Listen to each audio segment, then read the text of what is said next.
you were just talking about your personal experience and with Jesus Christ, and also you kind of tied that in with a personal struggle, and I find that that's been outlined also in the latest book that you've written, The Race Before Us: A Journey of Running in Faith. I was just wondering if you could elaborate a little bit on the parallel that you mentioned in this book, Sure. faith and Sure. physical. I think it's physical and spiritual That's right. wholeness. Yeah. Yeah. So in my journey, it actually started. I had plenty of questions from time to time, but the more serious spiritual investigation started shortly after I started running and this coming to midlife. And I think there are some parallels because I think when you run and you run long distances, and I've run a number of marathons and that I talk about.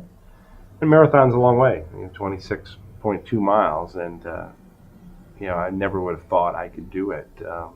And particularly when I actually started running, I couldn't even run 1 mile. And 11 months later, I ran the New York City Marathon. So, but while I started running, I started this spiritual investigation, and I did combine them because whenever I went for a run, I would listen to a podcast from Ravi Zacharias or Tim Keller or a few other people. So I was running and working on my physical health while I was also working on my spiritual health. I think the other parallel is, and of course Paul uses it in a number of his letters, the metaphor of running the race, and the race of a Christian is really the race of becoming more and more of a disciple. And I use that metaphor, of course, in the name of the book to tie together the actual running with the spiritual journey. And as a technical matter, for the people who really read the Bible carefully, the race in the Bible, the race as Paul writes about it, is really the race that happens after you become a Christian. I used it a little bit, the race to faith. So it's for someone who really investigated it, it's a slight misnomer, but it works well. And of course, the name of the book comes from Hebrews 12:1.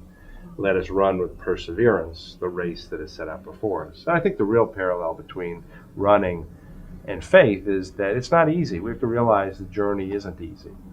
In fact, the journey of accepting Christ isn't always easy for people. There's a lot of pressures in society that suggest that there are other things that we should worship. And once you accept Christ, the journey continues. It doesn't mean that immediately everything's fine and you know how to run your life and you are falling in line with the gospel.